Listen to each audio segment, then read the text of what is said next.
Oi, oi, gente, muito boa noite.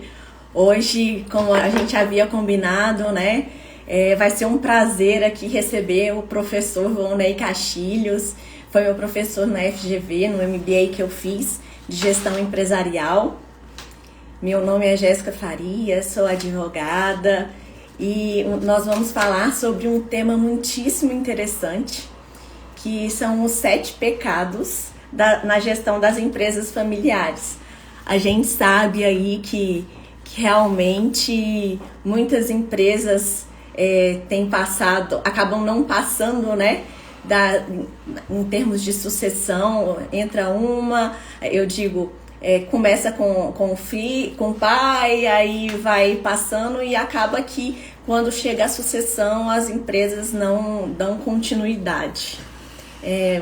É um prazer imenso ter todos vocês aqui. É, olha só, muita gente entrando, que coisa boa. E vamos aguardar aí um pouquinho, que bem provável que o professor Vonei esteja quase entrando para participar desse nosso bate-papo sobre a gestão nas empresas familiares. Eu digo que assim é muito interessante. Eu venho de família que mexe com negócios, né? Meu pai sempre empreendeu, então eu tenho isso na veia. Sempre tive um interesse em dar continuidade nos negócios da família, mas acabou que o negócio da minha família era um pouco a parte de engenharia e eu fiz direito, né? E isso fez com que que eu não seguisse literalmente a empresa, mas eu sempre dei um suporte, um apoio aí para ele, em todos os sentidos. Vamos lá, vamos ver cadê o professor Vonei. Olha só, ele acabou de entrar. Deixa eu ver aqui. Pá.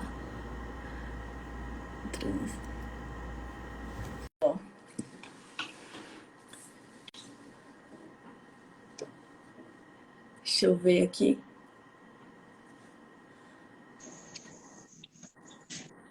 Olá, professor, muito boa noite. Boa noite, doutora Jéssica. É um Tudo prazer a gente bem? poder dividir essa noite de hoje. Doutora Jéssica, que foi nossa aluna na Fundação Getúlio Vargas alguns anos atrás, já se passaram alguns anos, né? É E verdade. agora a gente se reencontra aqui para falar sobre os 7 pecados na gestão das empresas familiares. Eu fico à sua disposição, doutora Jéssica. Ai, ótimo. Professor, assim, eu até, um pouquinho antes de você entrar, eu estava comentando sobre a questão das empresas, né, familiares, o problema em relação à gestão. E eu queria que você falasse um pouquinho para a gente é, sobre aquele jargão popular, né, que a gente tanto escuta, do pai, filho, do pai rico, o filho nobre e o neto pobre, né? Então, assim, o que a gente poderia falar sobre isso? Por que muitas pessoas comentam isso em relação à gestão das empresas familiares? Com certeza, doutora Jéssica. Agora, depois aí de 40 anos aprendendo aí com as empresas familiares, dá para acrescentar mais um item aí nesse ditado popular, que é o pai rico, o filho nobre, o neto pobre e o bisneto revoltado. Bisneto revoltado, que é a quarta geração. No Brasil, doutora Jéssica, só 30% das empresas que chegam na geração, 5 na terceira e 1% na quarta geração, né? Então, 90% das empresas no Brasil, elas são familiares. E no mundo, em torno de 95%. E não tem problema nenhum termos as empresas familiares, porque a contribuição delas é enorme. Eu falando sobre a tua própria trajetória, no caso, e eu também, eu vim do agronegócio, onde os meus tios, numa fazenda no interior do Rio Grande do Sul, no município de São Francisco de Paula, 11 irmãos, meu falecido pai tinha o maior interesse na década de 70 em a fazenda, modernizar, enquanto que meu falecido avô e meus tios ainda tinham o pensamento um pouquinho diferente. Ainda bem que houve briga entre os irmãos e o meu falecido pai e a minha mãe, que é viva ainda, dona Lenira, graças a Deus, 78 anos. Olha A só. gente se mudou de São Francisco de Paula, que é do Gramado, para a cidade de Caxias do Sul, onde eu fiz toda a minha trajetória de formação e empresarial também. É um problema grave, doutora Jéssica, que só bons consultores e bons advogados conseguem ajudar a empresa familiar através da profissionalização. Quando eu sou contratado aí para várias empresas aí pelo Brasil afora, sempre entra o trabalho do professor Volney como consultor ou conselheiro e sempre algum parceiro advogado para tratar de um acordo de sócios ou um protocolo para criar uma regra dentro dessa família, né? Eu estive já uma vez no estado, é um estado quente, como é aqui em Pernambuco, que eu estou agora. Eu estou falando aqui de Porto de Galinhas, aí, que muita gente conhece o Delícia, perto distrito. boa. Todo mundo conhece aqui, que é um distrito de Pojuca, pertencente ao estado de Pernambuco, né? Também aqui a realidade são bastante empresas familiares, né? Então, ninguém é contra a empresa familiar. Pelo contrário. Só que se ela não se profissionalizar, doutora Jéssica, ela vai fazer parte dessa estatística aí das empresas que no longo prazo elas não vão sobreviver. Não vão sobreviver. Isso é muito interessante, professor, porque assim, aquilo que eu tinha até comentado ali no início, não sei, o senhor não tinha entrado ainda, né? Eu venho de uma família que meus pais sempre empreenderam. Então eu tenho essa veia, né, de empreendedorismo, de fazer, não só na advocacia, a gente mexe com outros negócios. Na verdade, assim, em termos de advogados, meu pai é bacharel, ele não advoga propriamente dito, mas a gente tem outros negócios. E nas nossas consultorias a gente fala muito isso, porque eu também prestei assessoria para a empresa dele, consultoria jurídica. E eu sempre bati muito nessa tecla, porque se você não tiver uma consultoria alinhada, se você não crescer de forma estruturada, a sustentabilidade, infelizmente, ela não vai acontecer, né? Então, assim, muitos problemas que a gente vê, inclusive principalmente, né, nas empresas familiares, que os negócios começam a crescer num volume muito grande, e isso eu posso citar também na parte do agronegócio, de produtor rural, do agropecuária, porque as pessoas começam a lidar com valores muito altos e, infelizmente, pecam na gestão. E quando você peca na gestão, acaba que você não consegue dar continuidade no negócio, né? Então, Exatamente. é importante ter esse apoio. A gente sempre atua muito aí em parceria com contadores, porque muitas vezes a gente fala assim, o advogado sem um contador é complicado, né? Eu mesma aqui dentro do meu escritório eu tenho um, porque às vezes precisa fazer algum cálculo, fazer alguma análise. Eu entendo o macro, né? Que até fui sua aluna na parte de gestão financeira e matemática financeira, contabilidade, mas a gente tem que ter uma pessoa, um parceiro ao nosso lado para desenvolver esses projetos, que isso é essencial. Eu consigo analisar um balanço, um DRE, mas assim, é algo de forma macro. Então, quando a gente tem alguma ação específica, a gente precisa fazer, principalmente nessa parte de gestão das empresas familiares, que você vai lidar com algum dado peculiar, aí tem a parte também do acordo dos sócios que tem que ser desenvolvido.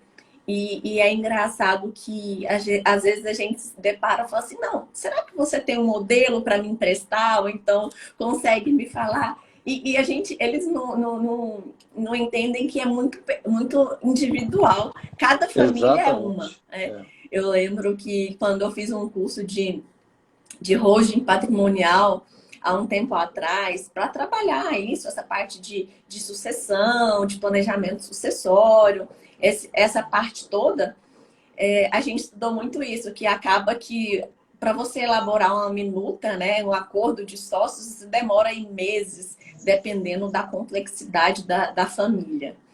Mas, professor, é realmente interessante esses pontos. E eu queria ver uma outra questão que é bem interessante e muitas vezes as pessoas têm dificuldade. Como que a gente faz? Qual que é a sua sugestão para poder separar a família do negócio? Porque acaba que, assim, as pessoas lidam, é o dia a dia, né? É o negócio dela, é a É, empresa familiar, mas tem que ser profissionalizado, né? tem. Qual é a sua Doutora sugestão? Jéssica, nesse caso, para profissionalizar a empresa, eu vou pedir licença aos nossos participantes, eu só vou trocar de ambiente, porque está dando um pouquinho de eco aqui, eu só vou trocar de sala aqui, só um segundinho. Claro.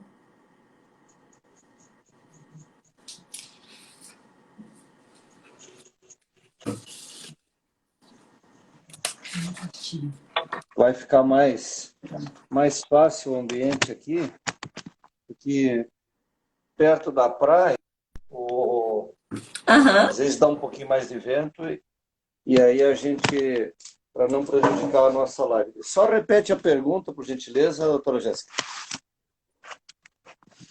Eu digo, como fazer para separar a parte da família, a família, né, com os negócios, porque a Certo. empresa é familiar. Daí acaba que tem uma dificuldade, precisa exigir algo, cobrar resultados, e as pessoas acabam confundindo, né? É aquilo, negócios à parte. Qual que seria a Exatamente. gestão nesse É, sentido? o passo número um, doutora Jéssica, até eu ia dar uma sugestão para a doutora depois, na medida que forem entrando as perguntas, para ficar bem interativo aí para o pessoal, como é um assunto, é um pouquinho técnico, em algumas respostas, a gente já vai respondendo, né? Essa parte para separar a família do negócio é a parte mais difícil que tem. Na verdade, a gente precisa criar uma regra para a entrada dos herdeiros, que nem sempre vão ser sucessores, e essa regra vem pelo fundador, que pode ser os tios, as tias, né? Hoje a participação feminina nas empresas familiares é muito grande. As mulheres, as mulheres elas comandam várias empresas no Brasil. A gente tem aí excelentes exemplos, por exemplo, do Magazine Luiza, que a Luiza Trajano ela preparou toda a sucessão e hoje ela que está tocando a empresa no dia a dia, né? Então, o caminho sempre é qualificação dos herdeiros e uma coisa bem básica, simples, doutora Jéssica, que parece ser uma coisa assim que não tem muita importância. Antes da gente levar o filho ou a filha para dentro da empresa familiar, a gente pergunta se querem trabalhar na empresa familiar. Porque às vezes o pai e a mãe, na melhor das boas intenções, a gente quase que obriga, às vezes, o filho ou a filha a seguir a carreira do pai ou da mãe, só que eles não gostam do negócio familiar. Então, é um cuidado muito grande já em não levar quem não tem, vamos dizer assim, vontade de participar do negócio familiar. Eu tenho, por exemplo, uma filha de 25 anos, que ela é formada em fonoaudióloga, está terminando pós-graduação também, e ela optou em seguir numa outra área, né? A outra filha, que é a Marina, também está pensando numa outra área. A minha esperança agora é no herdeiro, no Christian, que tem 9 meses no futuro, quem sabe ele seguir a carreira do pai de advocacia ou de contabilidade, ou de administração, no caso, né? Então, dá muito conflito quando alguém faz o que não gosta, né, doutora Jéssica, quando não tem paixão por aquilo. Eu vejo hoje que a minha filha gosta muito de trabalhar como fonoaudióloga. Ela tem um excelente perfil financeiro, talvez fosse uma excelente consultora também na área financeira, que nem o pai dela, mas ela optou em fazer fonoaudióloga, está feliz, então a gente fica feliz. Separar a família é ter alguns critérios, separar a família do negócio, ter alguns critérios que envolvem qualificação do herdeiro, para ele não entrar na empresa familiar. Não é muito recomendável, doutora Jéssica, que o pai ou a mãe determinem quem entra, quem não vai. A gente está acompanhando aí num canal de TV a briga dos filhos pelo poder da empresa. onde o fundador da empresa simula até uma morte para ver como é que vão se comportar os possíveis herdeiros. Isso é a realidade da empresa familiar no Brasil e no mundo, né? Então, assim, com um bom advogado, com um bom consultor, a criação do conselho de família, quando envolve vários herdeiros, ou devagarinho começar com um conselho consultivo, é um dos caminhos. Não tem uma receita pronta de bolo, viu, doutora Jéssica? Mas, assim, é um dos caminhos que a gente sempre vê que dá certo. Ver se tem perfil, qualificar, mas também perguntar, olha, tu realmente quer entrar na empresa da família? Porque às vezes é melhor ele seguir outras carreiras, no caso. Eu estou vendo, doutora Jéssica, que já tem perguntas, aí se tu quiseres já ver aqui quais são as perguntas. Sim, claro. Aqui a Marina Castilho até fez uma pergunta, que ela é filha do proprietário, né? A pergunta dela é se ela deve entrar na empresa do pai ou não. Daí a única seria você fala empresa familiar, né, Marina? Isso. A pergunta é de quem, doutora Jéssica? Marina Castilho. Alô? Oi. Deu uma cortadinha. A pergunta é de quem? É Ma- sobre se deve entrar. Marina Castilho. Ah, tá. Se a Marina sentir que ela tem aptidão pelo negócio, se ela se dispõe a se qualificar, doutora Jéssica, ela entrar na empresa do pai ou da mãe, ou dos tios ou de primos, sem ter cargos, passar por todos os cargos, esse é um dos grandes segredos de uma boa sucessão. Aquele familiar passar por todos os cargos de dentro da organização. Esse é um dos grandes segredos. E, e interessante, professor, que assim, eu falando nessa questão de devo entrar, não devo entrar, como é que funciona a sucessão? Na minha família, eu tenho só um irmão, né? E por incrível que pareça, o negócio do meu pai, um dos, né, é engenharia e meu irmão é engenheiro. Engenheiro mecânico, Olha que legal. mas e a empresa do meu pai é de engenharia civil. Só que assim, meu irmão nunca teve perfil de empresa. Ele sempre foi mais assim, gostou da segurança, ele sempre estudou para ser concursado. Eu me recordo que ele fez faculdade na UNB. E meu pai, filho, só vai ser mais um semestre, né, para você fazer engenharia civil também, por que não dar continuidade e ser engenheiro civil para prosseguir na empresa? Só que ele não queria, então não adianta você fazer algo que você não goste, ou então forçar o seu filho, ou alguém da família fazer a sucessão, né? Se realmente não tem um perfil, Exatamente, porque acaba que exatamente. você vai dar fazer o famoso tiro no pé. É que você não, aquela pessoa que você colocou ali, embora seja da família, ela não tem condição de gerir, de cuidar o negócio. Assim, meus pais principalmente sempre me falaram que não tem nada melhor do que você trabalhar com aquilo que você gosta, né? Porque acaba que não é trabalho. Eu mesmo me identifiquei muito na advocacia, nessa parte de administração judicial, todo o trabalho que eu desenvolvo, que eu faço com prazer e então eu me divirto. Diferente de muitas pessoas que aqueles que fazem por obrigação, acaba que não tem o mesmo resultado, sabe? Por isso que é importante ver a questão do perfil antes mesmo da pessoa seguir, não vou seguir, não vou seguir. E tentar se lapidando quando não tem jeito, né?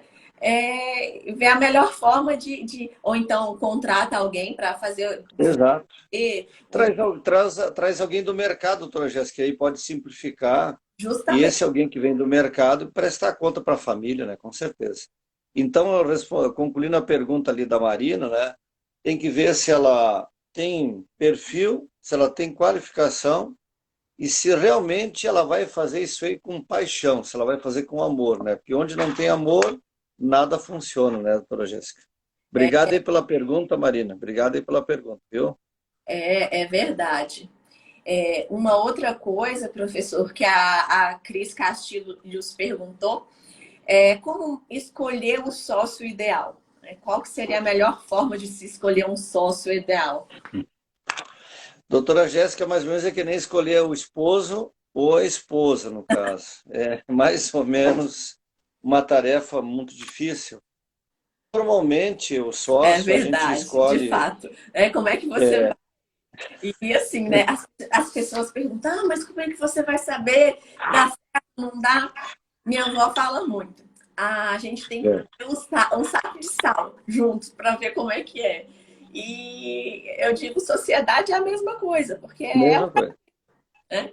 É. A sociedade é um Tem casamento. A uma amiga gente de São Paulo que ela fala esse ditado também, que tem que comer um saco de sal para ver se dá certo o para ver casamento ou a sociedade, né?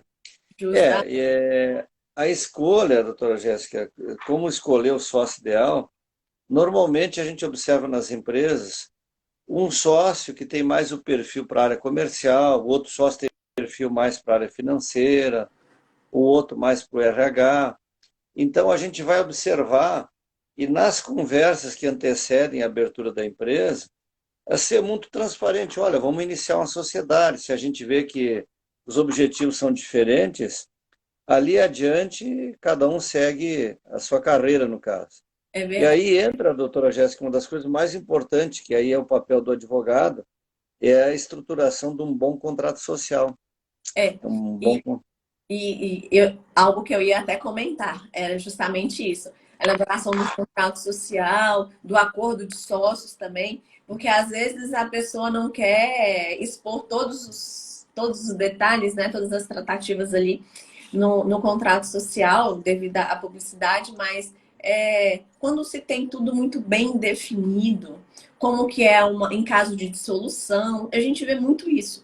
E acaba que a gente só percebe a necessidade de um contrato muito bem elaborado quando a gente passa por algum problema, né?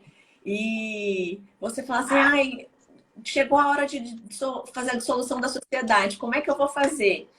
Eu tenho que. Como é que ficam os clientes? Como é que vai.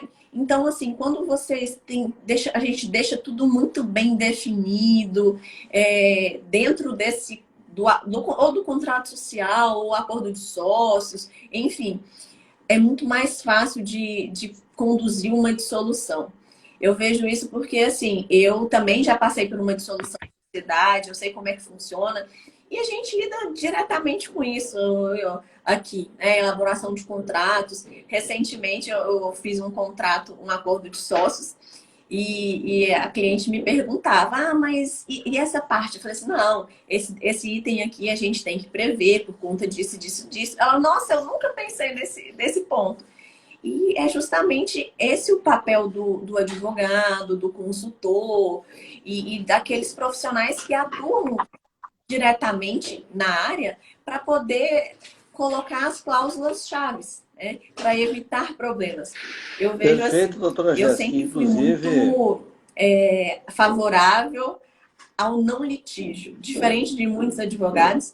Eu sou mais da paz, assim, sabe? Tanto é que recentemente eu fiz um curso de mediação, conciliação pelo CNJ, até mesmo para atuar nessa área, porque eu acho importante.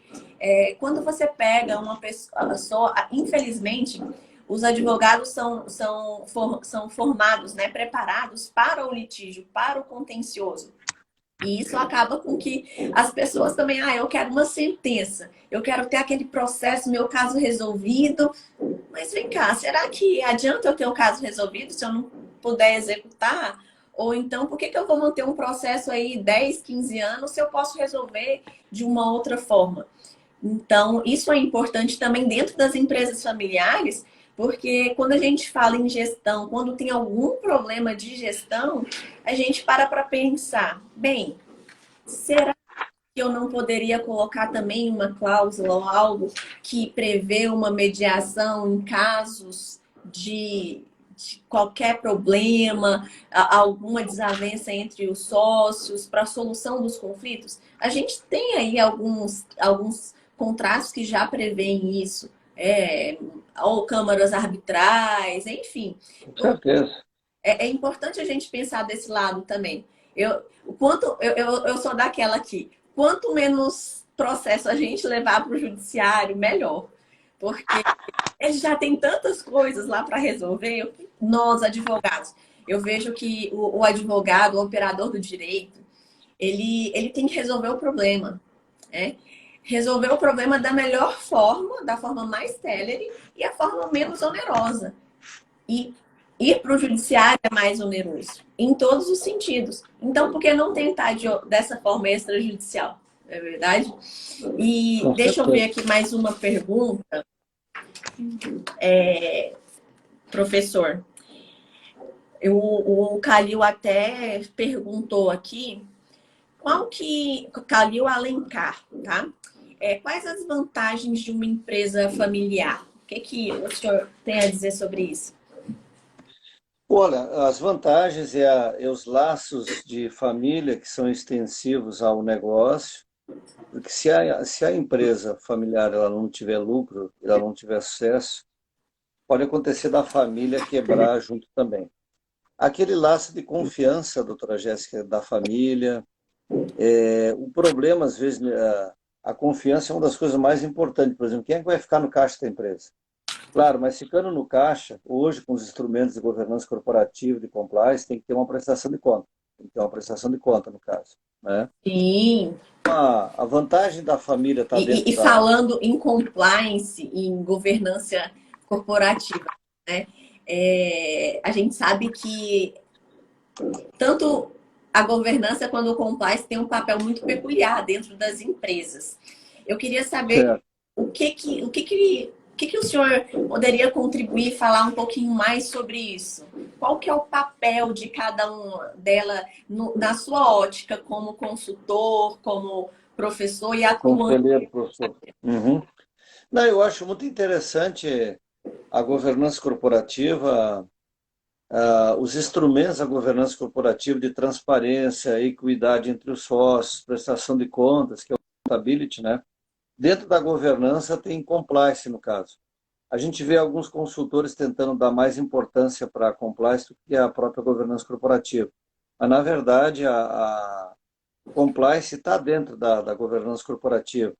E Sim, compliance é a evolução do que a gente chamava lá na década de 80 e 90 dos controles internos, com vários instrumentos a mais, canais de denúncia, regras de regulamento interno. Então, eu vejo com bons olhos, quanto mais transparência a gente tem através da governança corporativa e através de compliance, mais sucesso um negócio pode ter. De 5 a 10% do faturamento, doutora Jéssica, é desviado em roubo, fraudes e desvios. E eu uso uma frase lá, quando fosse minha aluna, que eu sempre comentava em todas as aulas, aí, nesses últimos 26 anos, que é: confiar é bom, mas conferir é melhor ainda. Ou justo. seja, todo mundo tem que prestar conta no caso. Doutora Jéssica, me parece que tem mais uma pergunta aí da Joana, Justamente, que o da tempo vai Emily e do passando André, rápido, né? Da Joana. eles falam aqui, questionam quais os cuidados que devemos tomar quando a empresa é administrada pelo marido e pela mulher. O primeiro passo é eles não se separarem. Eu acompanhei vários casos que não deu certo, o marido e a esposa trabalharem junto, porque a própria convivência de casal, né, a própria convivência de casal, e eu acompanhei muitos mais casos que deram certo, porque quando chegavam na empresa, eles eram sócios, eles não eram marido e mulher. Então, é, basta, vamos dizer assim, separar dentro da empresa, lá são sócios, no caso, né? Aquele tratamento mais familiar que é feito em casa, na empresa não dá para a gente ser tão romântico, né? Porque se não tiver lucro lá na empresa, daqui a pouco a esposa ou o esposo vai nos abandonar porque não tem dinheiro para pagar o custo fixo da família, né? Mas Tem que é saber assim, eu separar. acompanhei É aquilo. muitos mais casos que deram certo trabalhando junto.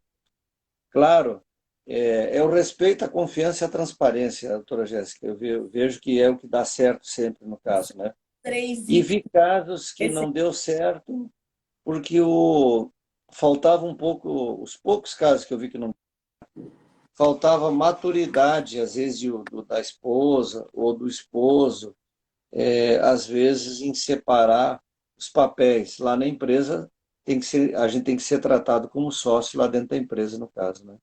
Não é difícil quando o casal tem amor e tem um planejamento estratégico pessoal para o futuro.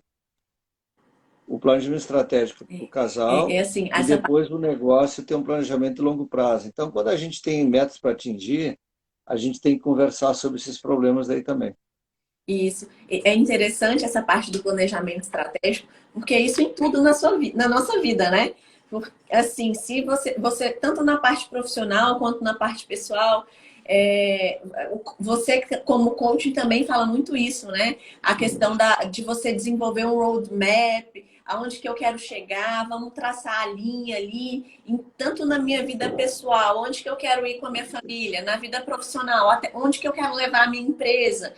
Porque é aquilo, quando você sai de casa, uma analogia. Se você não sabe para onde você quer ir, como que você vai chegar? Você vai navegar aí, você vai andar, vai dirigir, seja lá qual Claro. veículo que você estará pilotando, né? Mas você vai sair sem rumo. Por isso que é importante você saber onde você quer chegar, para onde você quer ir, até mesmo para você conseguir traçar metas e metas claras, porque não adianta você ter uma meta que você não consegue identificar muito bem o que é, né? É, Olha,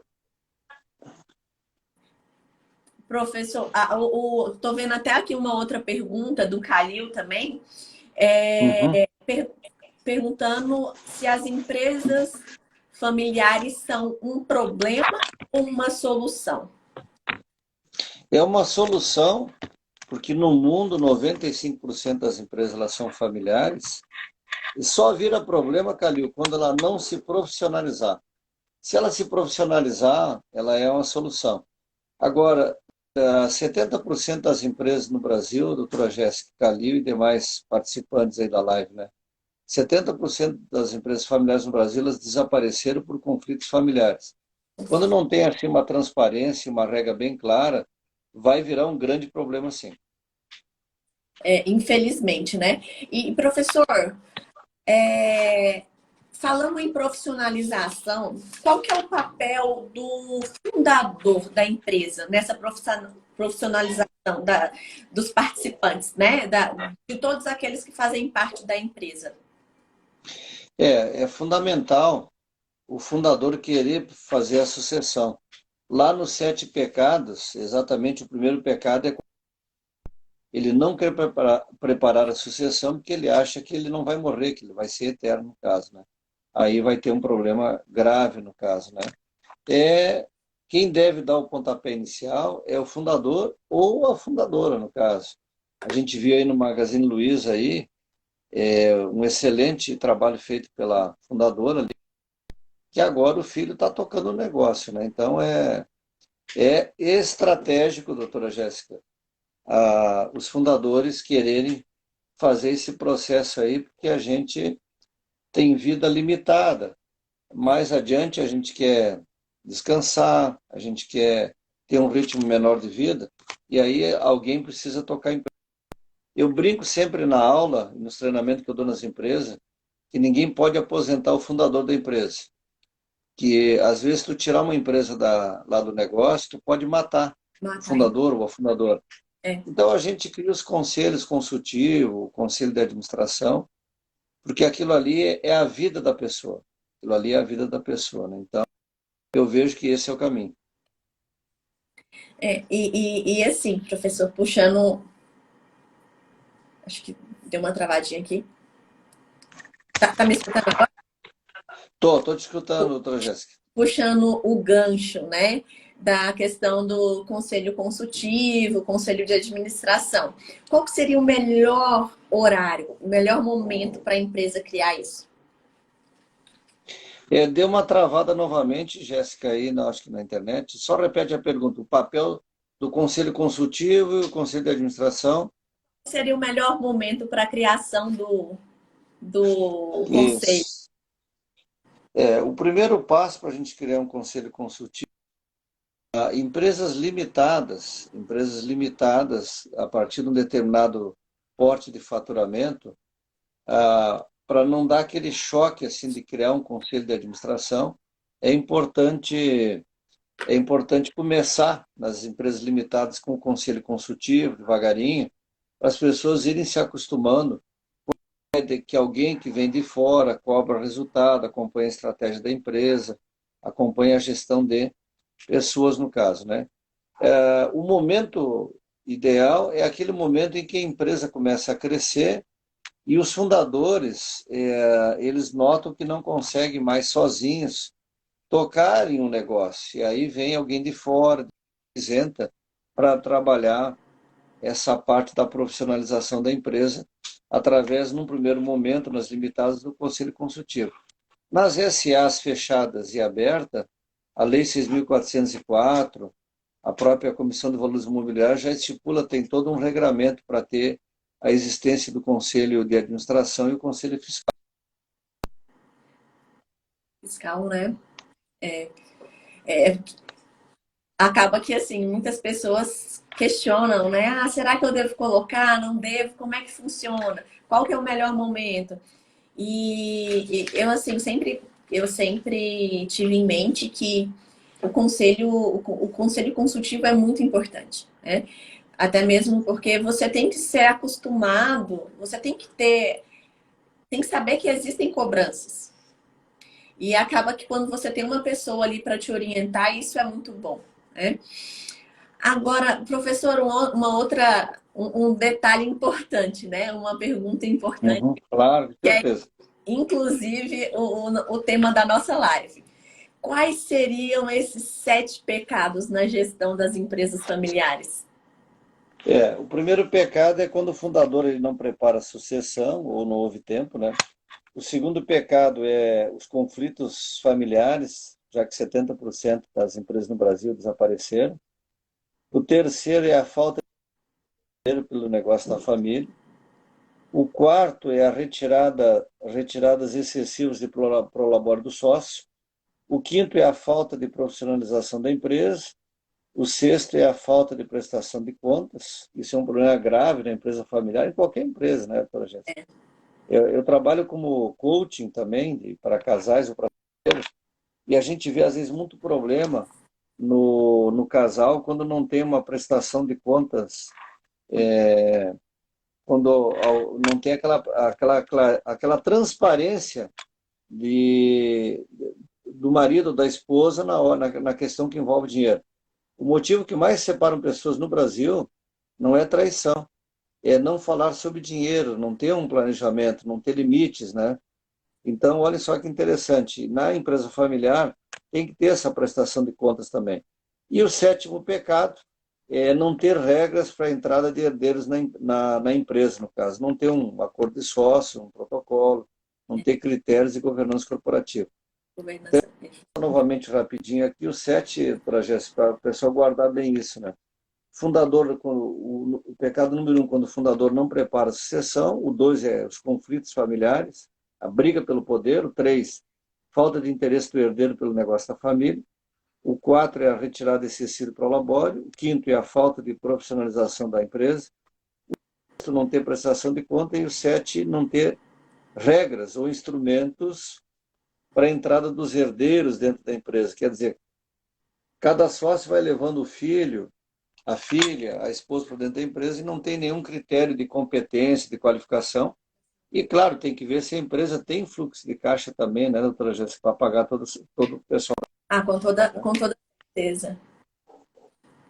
E assim, sabe, professor, essa parte da profissionalização e das regras.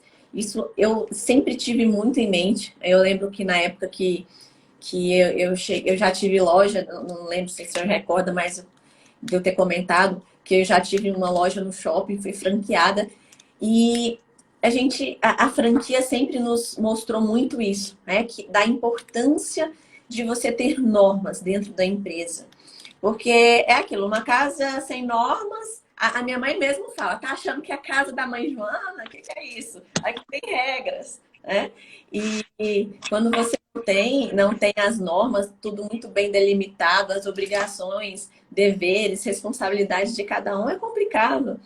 E também é aqueles outros itens que nós citamos aí, do respeito, da transparência, porque isso é essencial. A gente vê que é essencial. Nós, Exatamente. Acho que quanto mais transparência, eu diria assim, nós a temos gente pode. mais uma A pergunta gente, aqui, professor, vamos lá. da idade. É isso? Como as empresas grandes podem afetar as empresas familiares? As empresas grandes, elas têm um modelo muito organizado de profissionalização do negócio e as pequenas empresas familiares, às vezes a grande vantagem delas é a agilidade, a transparência também e a rapidez com que elas respondem ao mercado, né? Eu diria assim que no Brasil tem espaço para todo mundo. Hoje, aquela grande empresa, no passado ela foi uma pequena empresa que se profissionalizou, cresceu, descobriu um bom nicho de mercado, né? Eu diria assim, a concorrência predatória ela ocorre em todos os segmentos, mas quem tem uma boa gestão supera tudo isso. Agora aí do meu primeiro empregador, que está na quarta geração, e eles têm 74 anos de mercado, no caso, né? Então, é só trabalhar a gestão do trajeto, que dá para a gente resumir assim, a gestão, a transparência, que tudo dá certo no caso. Tudo dá certo, né? Isso é verdade, porque quando a gente vê aí que as empresas se profissionalizam, tem tantas empresas que a gente vê aí que crescem, e começam, na verdade, todo mundo, né? Começa do zero. Começa pequeno, começa na garagem, no porão da casa, É, pequenos negócios. pequenos negócios. A gente pode citar aí mesmo o caso do Steve Jobs, né? Então, isso é quando a gente Exatamente. trabalha com a gestão, com a profissionalização e voltado para aquilo, né? De sempre se aperfeiçoar. Que eu falo muito isso para todos que às vezes as pessoas me perguntam em relação a escritório, a negócios, e eu falo que eu sou a minha maior concorrente, né? A partir do momento que eu deixar de me profissionalizar, deixar de ter interesse em buscar algo novo para ter um diferencial competitivo, aí sim eu vou ser minha concorrente. Por isso que é importante as empresas sempre estarem atentos nesse sentido e em todo, inclusive as empresas familiares, porque a gente tem que se profissionalizar. Senão a gente É. fica para trás. Né? A gente vê aí Vai quebrar, vai fazer parte da estatística das empresas que quebram. das. A gente tem, doutora Jéssica, a gente tem ainda alguns minutinhos. Eu estava vendo aqui, eu acho que a gente só não respondeu uma pergunta da Joana, se tu puder buscar a pergunta da Joana. Ela é de um ramo, ela é de um dos ramos que mais cresce no Brasil, que é sobre salão de beleza. Ai, sim, eu acho que passou aqui. Deixa eu. Qual que é, professor? Joana Silva, ela fez sobre a pergunta formar capital de giro na empresa familiar e Ah, sobre sócio. Eu acho que foi uma das primeiras que eu foi pulei os olhos agora.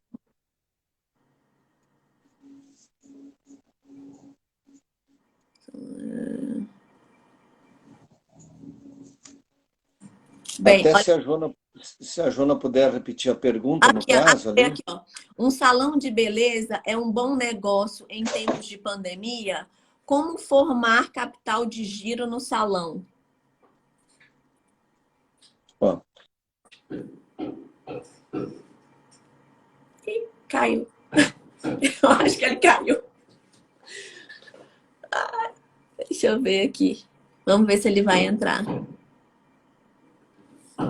Tempos de pandemia, Joana, eu vou te falar. Olha, nós mulheres, né? Falo por mim. Como é que a gente fica sem fazer unha? Eu fiquei assim, né? Tempos de pandemia, eu precisava me virar nos 30. Tive que, no comecinho que ninguém saía, tive que aprender a picotar minha cutícula, porque não era fácil, não. Vamos ver se o professor consegue voltar. para ele te responder. Deixa eu ver aqui o horário.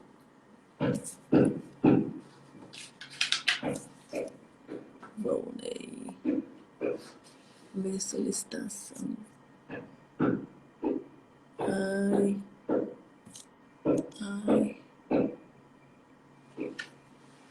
E... acho que agora foi. Deixa eu ver.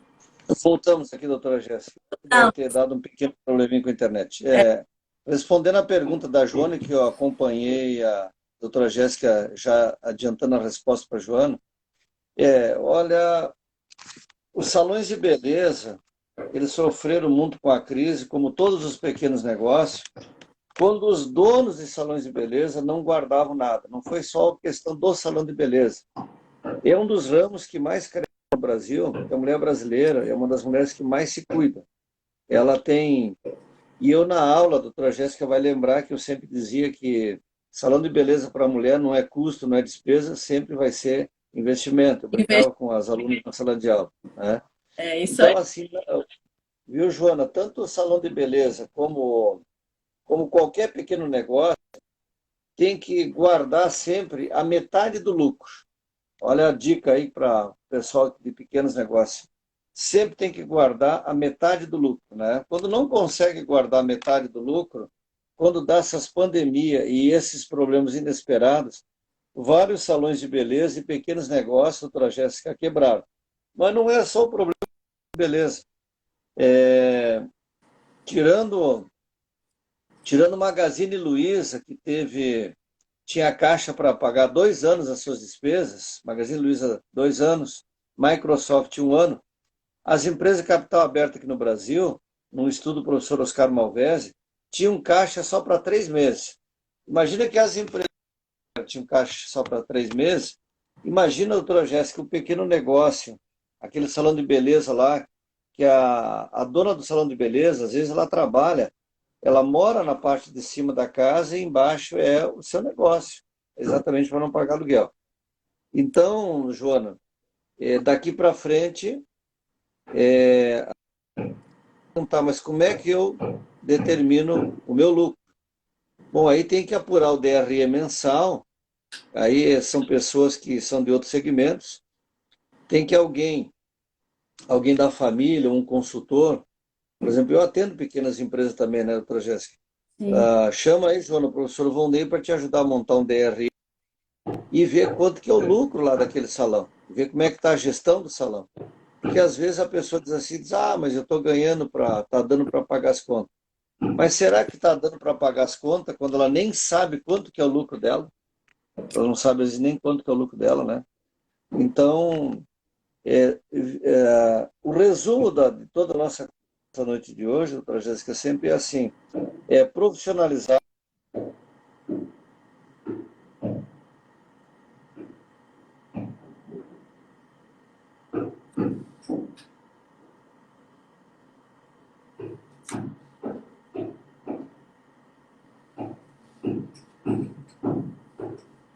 Professor, acho que...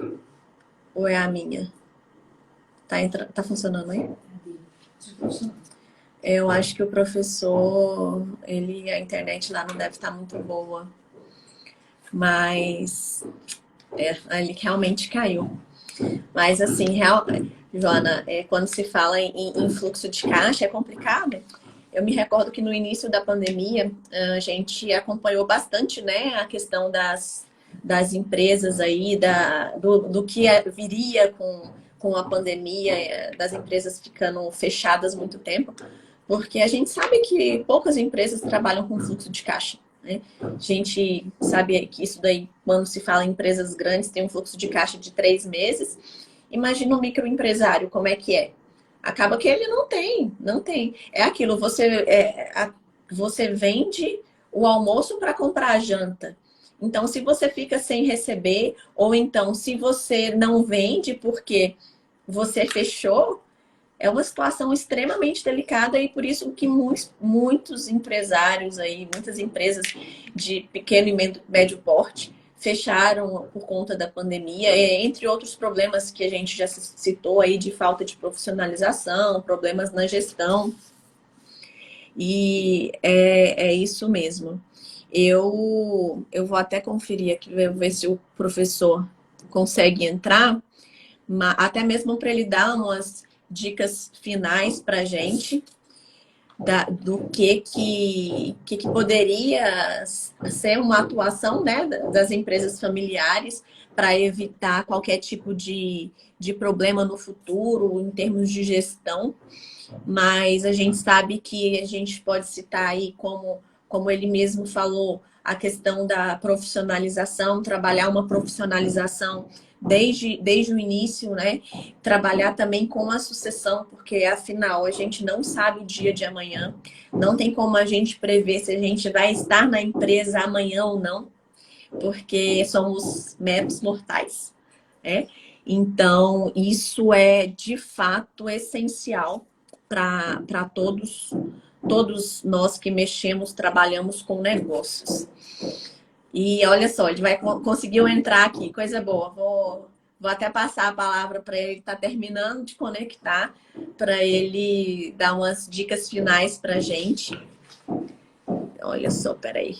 Tentar de novo aqui. Deixa eu ver se ele vai conseguir. Mas, em termos, é isso que realmente a gente tem que trabalhar esse ponto. Não, aí conseguiu, deu certo. Eu acho que é os ventos aqui de Pernambuco. A gente pede perdão aí aos nossos participantes. Inclusive, eu vou deixar aqui, doutora Jéssica, vou tomar liberdade aqui. Claro. Caso alguma pergunta não seja respondida, eu vou tomar liberdade de escrever aqui meu WhatsApp. Vou Ótimo. escrever aqui meu WhatsApp aqui, porque daí o pessoal pode entrar em contato também, né? Isso. Então, o pessoal pode tirar dúvidas, no caso, que é 54 999 69 91 49. Doutora Jéssica, a gente tem mais perguntas aí para responder, porque a gente tem ainda uns 6 minutinhos aqui pelo meu controle. Tem mais alguma? Deixa eu até conferir aqui, mas, professor, eu acho que assim, na hora que você Travou? travou, né?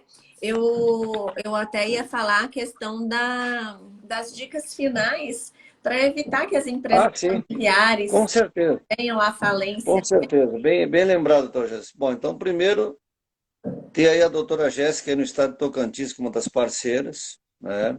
Isso. Ela foi nossa aluna na Fundação Getúlio Vargas, uma pessoa muito qualificada, uma pessoa muito importante aí, a doutora Jéssica como advogada e demais colegas dela aí no estado de Tocantins, aí nosso belo estado de Tocantins e estados próximos, no caso, né? Ter um acordo de sócios prevendo as regras de entrada na sociedade, tendo um acordo de sócios prevendo a regra de entrada na sociedade, ter uma boa contabilidade, ter os indicadores, uma análise mensal e não esquecer, doutora Jéssica, que o mercado está muito dinâmico no caso, né? O Washington aqui ele faz uma pergunta, como fazer uma transição tranquila? Olha, doutor Washington, essa transição tranquila, quando o fundador ele tem interesse que a empresa continue e os próprios filhos, né, tem que ter um planejamento, como tudo tem que ter um planejamento, né? A empresa já atingiu uma maturidade, Washington, e o pai já está com uma certa idade. As empresas organizadas aqui no Brasil, elas são obrigadas a ter essa governança corporativa. Inclusive, elas, quando o executivo completa 60 anos, ele é desligado da empresa, vai para um conselho. Então, tem que ter um planejamento.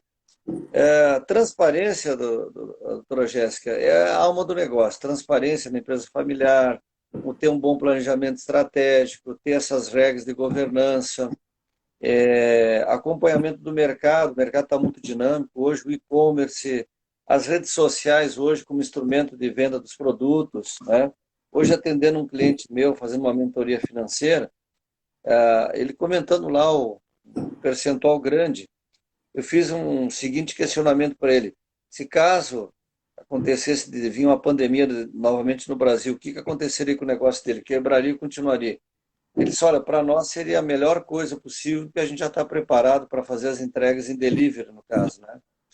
Então, acompanhar muito, doutora Jéssica, o comportamento do consumidor, acompanhar o comportamento do consumidor, acompanhar o que o mercado espera da gente. Em março de 2020, eu tive que, em 30 dias, me adaptar na Fundação Getúlio Vargas para continuar trabalhando como professor convidado para dar aulas online, tanto na Fundação Getúlio Vargas como no IPOG, no caso, né, e outras instituições que eu colaboro. Então, a gente tem que estar preparado para todas essas alterações que estão acontecendo com a inteligência artificial, e-commerce. E essas preocupações, doutora Jéssica, vêm sempre com um bom planejamento estratégico, no caso, né? Sempre vem com um bom planejamento estratégico. Empresa familiar, elas são importantes, a gente tem o maior carinho e respeito por elas, e a gente precisa ter esse cuidado, Washington, a Joana, a Marina, a Cristina, o Calil, as demais pessoas que fizeram pergunta, com o futuro da empresa familiar. É que ela, cada vez mais, ela se profissionalize e ela tenha aquele clima gostoso de trabalho e lá dentro impere diálogo, impere sempre bons resultados para a família comemorar e ter a perpetuidade do negócio. Então, a gestão, profissionalização e planejamento, doutora Jéssica. Dá para a gente também comentar essas 3 palavras aí. Que bom, é verdade, professor. Eu vou te falar, a gente tem que se adaptar ao mercado, à realidade, né, que a gente está aí hoje, e profissionalizar. Eu vejo que se a gente não se reinventar cada dia, a gente não consegue permanecer aí no mercado. Eu vejo que quantas pessoas tiveram que se reinventar por conta da pandemia, né? Muita Exatamente. gente, os advogados não sofreram nada, porque continuam trabalhando. Para a gente que trabalha com recuperação de empresas, com essa parte de negociação de débitos, foi uma maravilha. Não, mas a gente também teve que se readequar. Audiências de forma online, como que vai atender o cliente, tem tudo isso. A gente tem que saber acompanhar a velocidade do mundo e ele tem andado cada vez mais rápido, né? Professor, nós estamos aí já em fase de encerramento. Eu gostaria muito de te agradecer. Foi um prazer imenso ter você aqui com a gente, viu? Sempre que tiver disponibilidade, vai ser um prazer conversar, dialogar com você. Sempre muito proveitoso. Agradecer aí a participação de todos. E em breve teremos novos projetos. E quem sabe ano que vem, tudo dando certo, né? Para a pandemia dar uma reduzida, a gente consegue realizar o nosso congresso de forma presencial. Aí vai ser um prazer com a gente para conhecer o Tocantins e Palmas e arredores. Viu? Muito obrigado aí pela oportunidade, doutora Jéssica. Eu peço que o Washington entre em contato comigo para a gente conversar depois pelo WhatsApp, para a gente dar uma ajuda com ele aí. Sobre o fundador que tem 75 anos, 85, ele pergunta aqui. Gratidão, doutora Jéssica, gratidão, só dizer muito obrigado aí por revê-la, ver que está bem, você e sua família aí. Obrigada. E com certeza, futuramente a gente faz um outro assunto aí, quem sabe falando da importância da contabilidade para os advogados, ou planejamento tributário. Com certeza. Falar sobre lucro real, presumido e simples, aí, porque sempre são assuntos que chamam muita atenção do empresário. Desejo a todos uma boa noite. Obrigada. Que Deus abençoe todas as famílias das pessoas que nos assistiram à noite de hoje. Muito obrigado. Obrigada a todo mundo. Boa noite, professor. Até mais. Obrigada, pessoal. Fiquem com Deus. Obrigado, doutora Jéssica. Boa noite. Tchau, boa noite.